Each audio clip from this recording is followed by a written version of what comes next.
mënuma wax feneen mais Bargny gi ma dëkk li ma leer ba leer gisuma si genn gaal goo xamante ne ni teg la ne 10 jours am jën 10 jours nii géej gi am ko jën maasa nii bu dul cooroon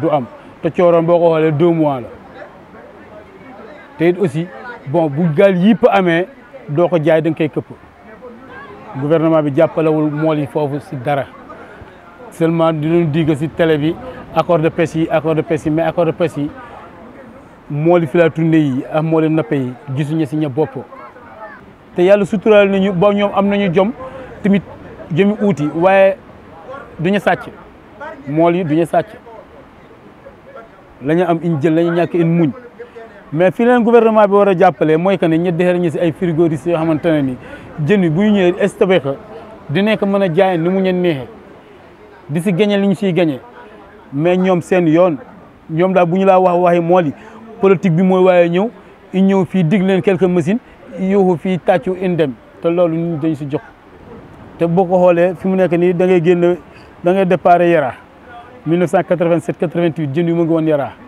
mais fi mu nekk nii di nga départ Yara ba Joal doo gis jën boo duggul zone Gambie bële doo am jën niki port bi niki centrale à charbon bi waaye comme yooyu affaire yi administration la ñoom xëj na ñoo xam li ñu si xam waaye ñoo ngi nuy lor dëgg yàlla ñoo ngi nuy lor ñoom nag dëgg la dañu war a mën a defar Sénégal mu jëm kanam waaye nag yaakaar naa ne bu ñu defee Sénégal jëm kanam waruñu si lor ay doomu aadama lii Bargny mel yaakaar ñu fenn fa may tefes amatuñu dëkkuwaay géej gi fi mu nekk ni bu ginnaxee bu nawet bi ñëwee dina am juróomi ginnax yu fiy jaar wala juróom benn ginnax jamono yi mu ginnaxee rek am na war a toll fukki kër wala fukki kër xala teg ñàkk seen i dëkkuwaay ñu dem si école yi wala ñu abal seen mbokk abal leen kër terre sax foofu dafi amatul centrale à charbon bi jël na lii port bi jël na lii. Les femmes transformatrices sont les premières victimes de l'installation de la centrale à charbon.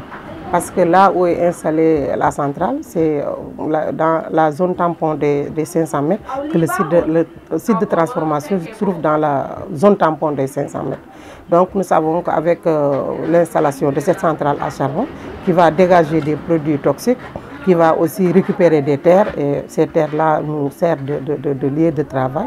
Donc on a peur de notre lendemain parce qu'on ne sait pas du jour au lendemain, on ne sait pas si on pourra rester oui ou non. Au Sénégal, bon, dafa naa instant bi suuf laa dundee suuf boo seetaanee télé bi ku nekk a ngi coow sama suuf nii sama suuf naa dëgg la ñoo ngi dexeer nag bëgg nañu dexeer waaye noonu la ñuy dexeeral waaye tamit bu fekkante yow da ngay dexeral nit ki ba mu nar a loru mais war nañ trouver beneen solution. La population de Bargny, à part les femmes transformatrices, il y a aussi les pêcheurs. Donc qui dit transformation dit pêche, et qui dit Bargny, c'est que Bargny est une ville pêcheur. Donc 70% de l'économie locale vient de la pêche. Comme par exemple comme Bargny 300 fils à tourner ñoo fi ne fils à tourner gën nekk d'ici presque 40 personnes ñooñu 300 fils à tourner yooyu bu ñu wàccee seen équipage mbooloo mi ni moo baree ba ñu demoon buntab maire Bargny il naka dañu bëgg a uutal nu ab liggéey bon maire bi dina am problème. Même l'escolarisation de nos enfants, ce sont nous les femmes qui vont dans le site avec nos recettes, nos bénéfices, qu'on parvient à payer les études de nos enfants. Avec nos bénéfices qu'on parvient, et même il y a des femmes qui ont construit leur maison avec cette transformation-là. Donc on n'a pas d'autre alternative de source de revenus que la transformation des produits halieutiques. te lébu wax dëgg yàlla boo ko xañee géej xañ ko mbéy manul jàngul dara la mooy géej ah béy waaw bu nawet bi ñëwee ñu béy ji bu nawet bi ñëwul ñu dem géej waaye léegi boo ko leen xañee loolu tamit dañuy tas seen yaakaar. On n'a même plus confiance aux gens de la centrale parce qu'ils ne nous disent pas la vérité. Toujours ils essaient de jouer à cache-cache avec les associations qui sont en train de combattre la centrale. Dernièrement, on a perdu plus de 2,5 millions avec, par exemple, les eaux usées qu'ils ont rejetées dans Bargny. Et donc, là où ils l'ont rejeté, c'est une sorte de cuve. Donc s'il est plein, ça se déverse dans Khelcom. Donc avec les femmes ont perdu presque 1 500 000, même pas 15 jours.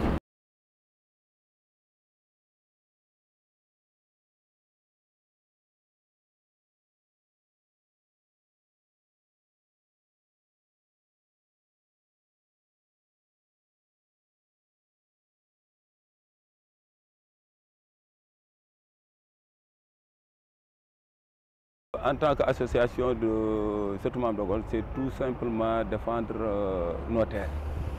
Parce que, comme vous me voyez, je suis le représentant d'une famille qui détenait des terres là où est implantée la centrale et surtout aussi dans le futur port de Sendou. Parce que là-bas, nous détenons au moins 29 hectares et quelques. Et dans le site de la centrale, alors nous avons là-bas des parcelles, parce qu'au moins nous avons 53 parcelles. Et il y a d'autres familles qui en ont. Notre père Moussa Ndoye, qui avait gracieusement donné ses terres à la population de Minam. Parce que lui, en tant que musulman, il ne voyait pas vendre ses terres à des populations qui souffraient. Il a préféré donner gracieusement ces terres-là à la population de Minam. Parce que, si on se rappelle, c'était en 1988. Il y avait une orange qui était de passage, les boules avaient traversé le village de Minam pour envahir le terrain de football. Voyant cette situation un peu dangereuse, alors le maire de l'époque, M. Mardiouf, s'en est pris avec lui. Et ce dernier lui avait donné gracieusement ses terres pour qu'il puisse installer la population de Minam, ce qui a amené le lotissement de Minam 1. Et sur les actes du lotissement de Minam 1, vous verrez sur les actes administratifs la signature du préfet, qui était en ce moment le président de la commission d'attribution des parcelles. Et sur certains actes, tu verras la date du 30 juillet 1995. Donc ça ne date pas d'aujourd'hui. À cette date-là, on ne pensait même pas à une centrale à charbon s'installer à Bargny. On a fait des marches. On a porté plainte au niveau des banques, au niveau de notre pays. Mais on va porter plainte. Je peux dire que c'est une colonisation industrielle des terres de Bargny. Parce que les industries, ce sont les industries qui sont venues s'installer. Sans parler avec la population de Bargny. Si on vous parle du pôle urbain de Diamniadia, or que si vous le voyez, ça est là, c'est au sein de Bargny, ça est là, vous le voyez, ça est là, la centrale, le port, mais c'est l'accaparement pur et simple des terres, parce que nous n'avons pas de force. Vraiment, M. Macky Sall, c'est désolé. Nous ne sentons pas ce changement-là, vraiment. Fii ay suuf amatu fi bon li fi amoon tamit mooy fii ci gannaaw ba Kanda fi mu tudd Kanda Badia moo jëm ci pôle bi foofu it pôle bi jëm na ko. te aussi li fi des projet Bargny ville verte ay dëkkuwaay yoo xam ne commune bi ak population yi ñoo signé ay accord pour ñu def ay dëkkuwaay ndax géej gi mu ngi avancé di jël kër yooyu moo tax fii mu nekk Bargny ville verte lii pôle bi nag li mu jël yëpp 80% yi mu ngi si biir Bargny waaye ñu ngi ko tuddee pôle de Diamniadio yooyu yëpp Bargny dañ ko agressé si façon bu bëri. J'ai vu sur un document de la CPI une Gambienne qui disait que l'accaparement des terres est considéré comme un crime contre l'humanité. Et ça, c'est purement de l'accaparement des terres. Parce que tu ne peux pas prendre les terres d'autrui sans parler avec lui, sans faire quoi que ce soit, tu viens t'installer sans rien lui dire. Ça, c'est purement de l'accaparement des terres. Agressé nañ ko si pôle bi tudde ko pôle de Diamniadio agressé nañ ko fii pôle de aéroport de Sendou tool dootu fi am liggéeyu géej aussi dina fi sooxee dootu fi am parce que ñun dañuy nappi jàpp ay jën di jaay Tëngéej wala ñu lakk ka fii bu ñu koy lakk boobu tey am na jën yoo xam ne fii dañ koy jàpp di ko lakk di koy Burkina Faso di koy partout c'est en Afrique ñi fi nekk ëpp na 40 000 personnes wala 1 million de personnes parce que ñi fi liggéey rek mat nañu ay 30 000 personnes mais ñi nga xam ne dañuy jóge feneen di ñëw di campagne di jóge ay ndulla ay fu ma la mën la wax ñeneen ñi ay seret di campagne y a presque fii 1 million de personnes wala 2 millions de personnes dañu fiy liggéey tey xam naa ne loolu moom dina jeex léegi parce que état bi am na projet pour yokk port bi te port bu ko yokkee mu ngi yëm sa dëkk ba moo tax fi mu nekk ni pauvreté bi dafa bari boo gisee ñëpp daw dem si àll bi di seet kànja te loolu sax état bi sax mu ngi koy bañaat fi mu nekk parce que mu ngi jël suuf yi di ko def ay projet ak yu kenn xamul bari ñi dina dem ba mu yàgg kenn du liggéey ñëpp kenn du liggéey moom te fii dafa nekk dëkk boo xam ne bi nit ñi dañu xamante benn buntu kër la ay porte amul agresseur amul sàcc amul dara mais fii dina am sàcc dina am agresseur foofu la ñuy mujjee parce que nattu lay doon parce que loolu amu fi parce que Bargny benn bopp la ñëpp koo bokkalul ndey rek bokk nga xam moom bàyyi li Bargny réy yëpp ñëpp ay bokk la ñu daan seen dool la ñu xam dem géej bay bu liggéey géej amul la ñu dem tool parce que nit dina def lu dul jikkaam tous les temps parce que ak ñàkk moo ko waral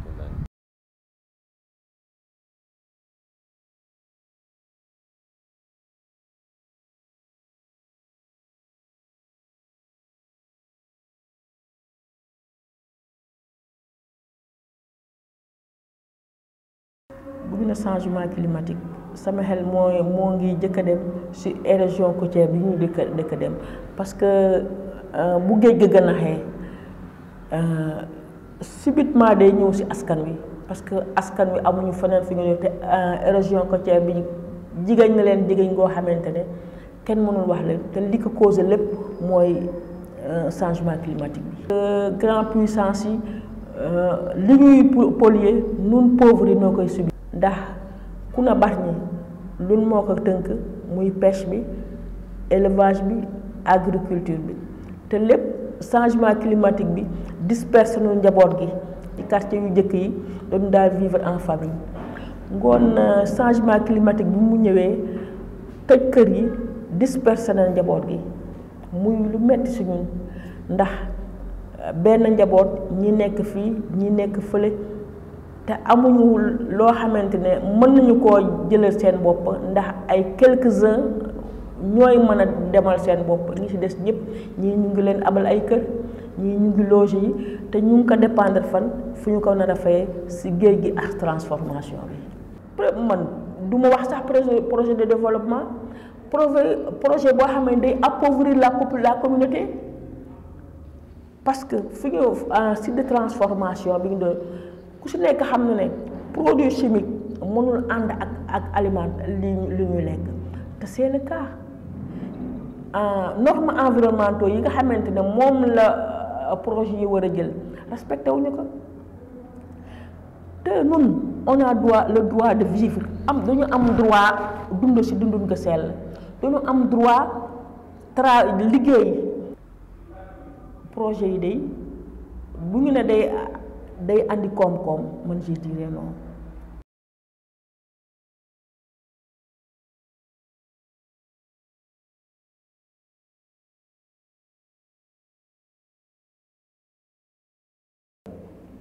Bargny, bon, qui expose actuellement à l'attention donc de la diaspora, de l'universel, j'allais dire, donc sa condition d'être victime naturellement, d'abord d'une position géographique qui n'est pas du tout assez clémente, si on se réfère donc à ses limites géographiques, mais notamment aussi à la sociologie donc de sa communauté, qui conjugue plutôt une passivité notoire, même si elle est agressée.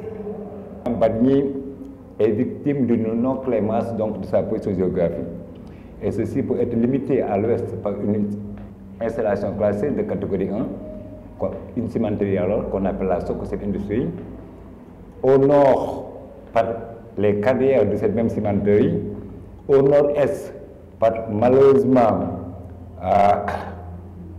notre naturel bassin agricole qui nous a été dessaisi donc de la manière donc pour les soins du pôle urbain de Diamniadio, à l'est, donc par une centrale à charbon, et depuis récemment, donc le projet d'un port minéralier est vagué. Et si on se réfère du fait que naturellement aussi Bargny est limité au sud par l'océan Atlantique, que caractérise une sévérité extrême donc de l'érosion côtière, un cas, une hypothèse bien prise d'ailleurs en compte par ce qu'on appelle le PANA. Le PANA, c'était un plan donc national pour la politique d'adaptation donc des riverains de la mer, donc naturellement victime donc de la sévérité de l'érosion côtière. Donc le PANA a bien classé Bargny parmi les zones qui sont les plus vulnérables.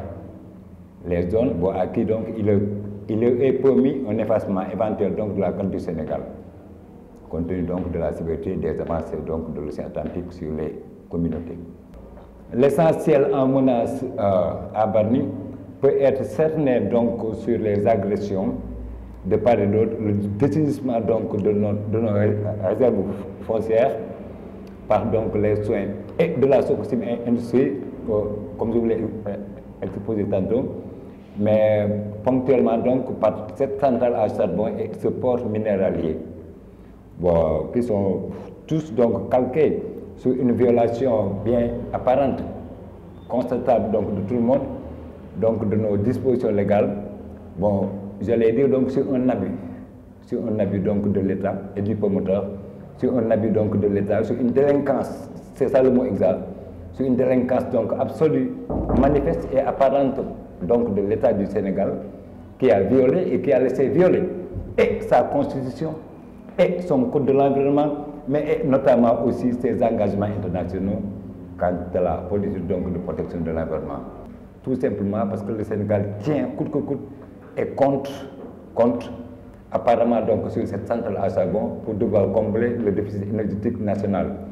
Et ce qui constitue d'ailleurs une hypothèse, c'est-à-dire le fait que le Sénégal pense à combler son déficit énergétique, ça, sénégalisement, citoyennement, je vous dis c'est très républicain. Mais le choix de l'espace qui doit l'abriter et aussi les risques, les menaces qui vont en découler, voilà ce qui nous dérange, nous, environnementalistes de Bargny, donc jusqu'à nous pousser donc à devoir nous opposer à cette disposition expresse prise donc formellement donc par notre État. Vous savez, cette installation classée, cette centrale à charbon, n'est pas du tout placée sur un respect strict des dispositions légales en matière d'environnement de la République du Sénégal. Mais ils sont tenus de se prescrire aux normes de la Banque mondiale. Et ces normes de la Banque mondiale, heureusement pour nous et malheureusement pour eux, a bien prévu à sa norme 8 que une centrale à charbon, en tout cas les installations classées, ne doivent pas menacer, ne doivent pas être érigées donc sur des emprises qui contiennent des cultes, qui contiennent donc tout ce qui est religieux en tout cas par rapport donc aux communautés riveraines. Il se pose que cette centrale à charbon, effectivement, outre sa violation donc de notre code de l'environnement, notamment de l'article L13, qui fait que tout ce que l'article L13 a prévu comme interdiction, comme préalable, qui ne doit pas figurer dans le site, malheureusement converti au site. L'article L13 dit que les emprises qui doivent abriter des centrales à charbon ne doivent pas être à moins de 500 mètres des communautés. Ce n'est pas le cas. À moins de 500 mètres d'un cours d'eau, ce n'est pas le cas si l'on considère que le site en question est limité à son ouest, donc par une rivière qu'on appelle Khouloup. Khouloup est un cours d'eau qui prend donc source tout à fait au nord de Bargny, qui traverse toute une zone agricole, maraîchère, avant de se jeter maintenant dans l'océan Atlantique à moins de 200 mètres donc, de la centrale à charbon. Ce même article continue à son alinéa 3, disant que donc, le site qui doit abriter des installations classées de catégorie 1 ne doit pas être à moins de 500 mètres des ERP. ERP comprenait établissement recevant du public. Ce n'est pas le cas. Le site, bon, c'est la norme maintenant 8 de la Banque mondiale qui dit que les totems, en tout cas tout ce qui est culte, ne doit pas aussi être, donc, ne doit pas donc abriter un site qui abrite une installation classique. Et ce n'est pas le cas, parce que le site en question s'avère être le site, la demeure de nos esprits surnaturels. Vous savez, bon, nous sommes au Sénégal et à Bargny.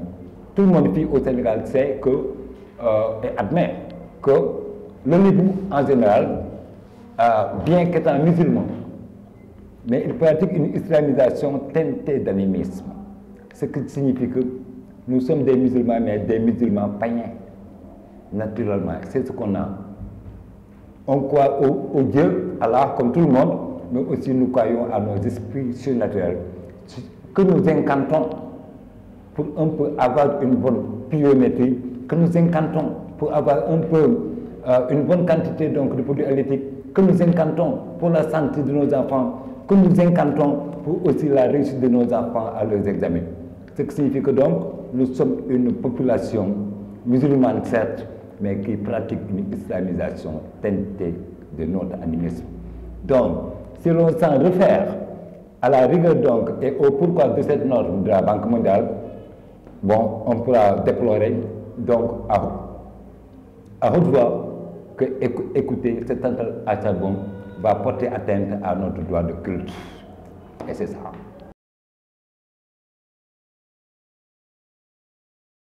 C'est vrai que bon, nous avons ici une centrale de type classique. C'est plutôt une centrale à lieu fluidisé, parce qu'il y a plusieurs types de centrales. Les centrales supercritiques, ultra supercritiques et des centrales à lieu fluidisé circulant. Donc c'est plutôt une centrale intermédiaire qui aussi émet beaucoup de pollution. Maintenant, cette centrale malheureusement a été implantée à l'intérieur de la ville. Normalement, ça n'a pas respecté les normes parce que normalement, il devait être à l'ordre de 500 mètres des lieux recevant du public et les populations. Donc cette centrale utilise du charbon. Le charbon, c'est le charbon d'Afrique du Sud qu'on appelle le Gondwana, c'est le modèle. Maintenant, le charbon est caractérisé par sa teneur en soufre surtout, et aussi en métaux, surtout sa teneur en soufre qui est importante par exemple pour caractériser un charbon. Mais cette centrale utilise donc ce charbon, mais malheureusement c'est une centrale qui émet beaucoup de polluants. Les polluants atmosphériques au niveau de la pollution de l'eau, au niveau de la pollution sonore. Donc c'est une centrale qui, par exemple, si elle est évaluée, elle est à 125 MW, elle va produire énormément de gaz à effet de serre, par exemple le CO2. Normalement, le type de centrale que nous avons, c'est des centrales qui, à 1 kW de production, produit 1060 grammes de CO2. C'est-à-dire, c'est comme si cette centrale va, sur 1 million de mégawatts, va produire 1 million de tonnes de CO2 par an. Donc ça va contribuer à l'ordre de 25 à 27% des émissions de gaz à effet de serre à travers le Sénégal. Aujourd'hui, la centrale va utiliser pour les eaux de refroidissement, mais malheureusement, il n'y a aucune étude du milieu marin, parce que normalement, on devait faire des études du milieu marin pour voir quelles sont les conséquences de l'eau de refroidissement. Parce que l'eau de refroidissement, c'est quoi? C'est plus de des milliers de tonnes d'eau qui sont récupérées en mer, mais qui retournent avec une température de 3 à plus de 7 degrés de plus. Ça crée un déséquilibre au niveau du milieu marin, mais en même temps aussi l'aspiration, suivant le débit d'aspiration, est tel que les petites espèces sont écrasées dans les filtres. Et rien que le déséquilibre sur la marée, sur les courants, va agir sur la biodiversité marine. Et la zone de Bargny, c'est une zone de nurserie. C'est une zone où les poissons migratoires viennent pondre. Donc maintenant, les eaux ça va vraiment agir sur la biodiversité marine. Et c'est un très grand danger. Pourquoi? Parce que Bargny, qui regroupe plus de 70% de pêcheurs, l'économie de Bargny est basée sur la pêche. Pourquoi les activités de la pêche? Il y a plus de 5000 jeunes, 5000 personnes qui travaillent dans la pêche, mais en même temps les activités de transformation qui sont de l'ordre de 1500 à 2000. Donc vraiment c'est un danger très important. Maintenant, il y a un autre problème, c'est qu'aujourd'hui le bassin hydrographique de Bargny est déjà pollué. Ça a dépassé de plus de 200% les normes de la Banque mondiale, de l'OMS et en même temps la norme sénégalaise en matière de pollution atmosphérique. Donc cela veut dire que c'est un danger. Donc cette centrale va être extrêmement dangereuse pour les populations. D'ailleurs, la première panne qu'ils ont eue, il y a eu un déversement des centres de charbon sur toute la zone. Toute l'agriculture a été infectée, on ne pouvait plus utiliser les gombos. Et en même temps, le village de Minam a été, disons, envahi par ces centres de charbon. Les eaux que les gens potables qu'ils avaient ont été envahies. Et là, on a constaté, même si on n'a pas fait des mesures scientifiques exactes, que les populations de Minam, les jeunes et les vieillards, ont eu des maladies pulmonaires à tel point que les enfants ont été obligés de cracher du sang. Donc ça veut dire que c'est des conséquences directes de cette centrale à charbon qui malheureusement n'a pas respecté les normes, n'a pas respecté aussi les règles sénégalaises, ni les normes de la Banque mondiale, ni les propres sauvegardes des banques. Parce que la Banque africaine de développement, les FMO qui ont leurs propres sauvegardes, la centrale ne les a pas respectées. Alors nous, on avait dit qu'on ne veut pas une transition, nous voulons une substitution. C'est-à-dire, au départ, on utilise le gaz. Mais le gaz aussi, en l'utilisant, c'est un danger. Parce que c'est moins polluant, c'est de l'ordre de plus de 30% moins polluant que le charbon. Mais le gaz déjà, le méthane, dans tous les compartiments du process, ça va dégager du méthane qui est extrêmement dangereux. Donc c'est plutôt le moindre mal, mais nous ne croyons pas. C'est-à-dire que cette transition-là, est basée sur un élément qui est important, c'est-à-dire une centrale à charbon qui va évoluer pendant 5 ans aura des effets sur 25 ans. C'est comme si le mal est déjà fait. D'ailleurs, la centrale déjà sur le bruit. Parce que la réglementation dit qu'en pleine nuit, il ne faut pas dépasser les 40 décibels. Mais aujourd'hui, ce qu'ils sont en train de faire, il y a des effets sur 4 km. C'est-à-dire que même si on n'a pas mesuré le bruit, mais le bruit peut être de l'ordre de 200 décibels. C'est-à-dire que même au niveau de l'école primaire qui est à côté de la centrale, lorsqu'ils vont démarrer avec le bruit, le maître d'école est obligé d'arrêter les cours, à tel point que le bruit est très fort au niveau des jeunes qui sont à moins de 400 mètres de la centrale. Une école primaire qui est à moins de 400 mètres de la centrale, avec tout ce qu'il y a comme pollution, mais rien que la pollution du bruit, il les empêche de pouvoir suivre le cours parce qu'ils ne peuvent même pas entendre la parole du maître. Donc vraiment, du début jusqu'à la fin, la pollution est tellement importante et dangereuse qu'aujourd'hui, nous savons que si on continue, mais Bargny va disparaître. C'est le mot que nous avons utilisé. Pourquoi? Parce qu'on serait dans une pollution telle que on ne serait pas possible de vivre dans cette ville. Il ne serait pas possible de se pratiquer l'agriculture. Il ne serait pas possible d'activité économique. On aura un temps où aussi le label de Bargny, le poisson séché, personne ne pourra l'acheter parce qu'on dira que c'est infecté. Et on sait que le chiffre d'affaires de ces femmes dépasse plus de 1 milliard par an de chiffre d'affaires. Donc c'est une activité économique très importante. Voilà qui fait que cette centrale vraiment est un danger trop important. dama ko yàgg jooy d'ailleurs bi ñu commencé miir bi laa commencé di jooy ba léegi ba barke démb Ibrahima Diagne convoqué ma këram wax ma lii bi ma ko waxeet aussi man kontaan naa ci trop parce que ñun ay néew doole la ñu te fii yàgg naa fi daanaka man sama avenir yëpp fi laa ko def sama teranga ak sama teranga njaboot aussi fi laa ko def ba saison bi passé nii li ma fi jaay ci kaan yi ëpp na 500 000 di dem te lépp fi laa ko liggéeyee mais yaakaar ne Sococim bu ñu wëññee nar ma jaay doole nar ma fi jëlee nii dana metti ci man dana metti sama njaboot parce que xaw ma lu dul mbay waaw si laa juddoo si laa yaroo ba day ni ma day nii donc tey bu ma yàlla andilee ndimbal ba nga xamante ne bii te du man rek la ñuy dimbali Bargny gépp la ñuy dimbali parce que environnement bi ay dëkkuwaay la lu ñu metti la surtout man mi nga xamante ne mii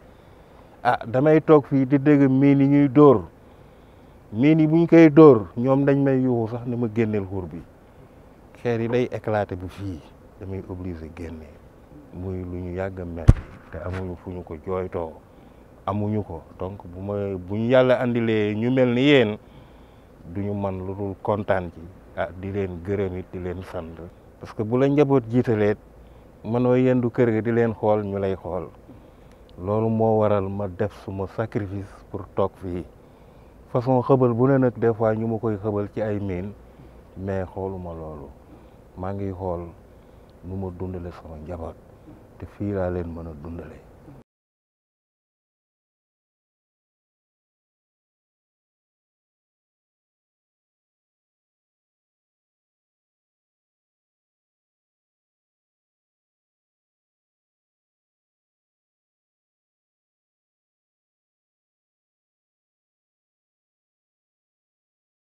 Les banques ont des systèmes de sauvegarde qui les interdit un peu, effectivement, de financer des projets qui, sur le plan social et économique, aura des impacts sur les communautés.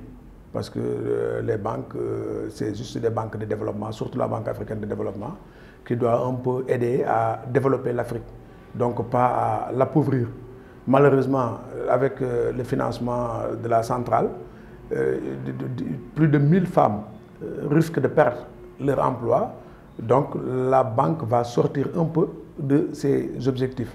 C'est pourquoi, effectivement, les communautés ont porté plainte contre les banques qui ont financé, que ce soit la BAD, le FMO et la BOAD.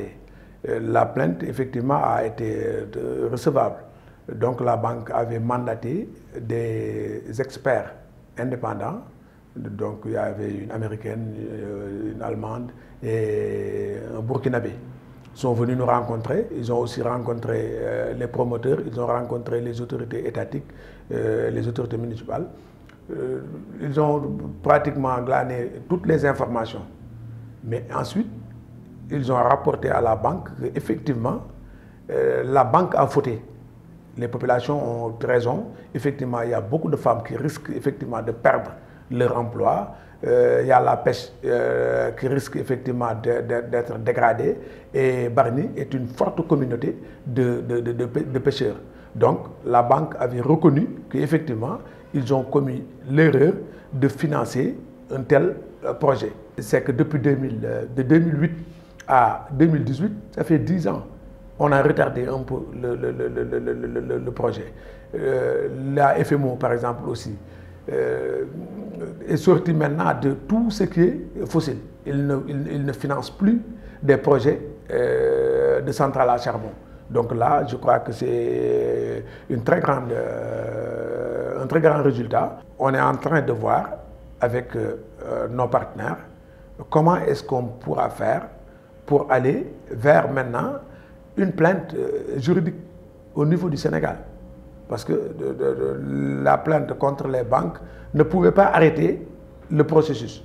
Parce que c'est ce que les banques nous ont dit. Ils ont mis beaucoup d'argent, ils ne peuvent plus reculer. Maintenant, dites-nous, qu'est-ce qu'on peut faire? Nous, on a dit que non.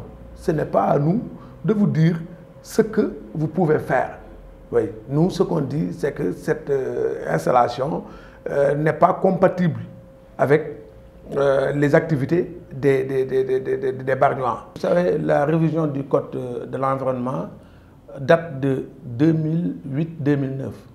Lors des études d'impact, comme ici je le vois, on avait dit sur la question de la sécurisation de la distance réglementaire des 500 mètres, elle a fait l'objet de discussions à la suite duquel le comité a suggéré que la DEC, en collaboration avec le promoteur et les autres services concernés, continue la réflexion afin de proposer des solutions durables ou attendre la révision du Code de l'environnement envisagé. Donc ça, c'était depuis 2008.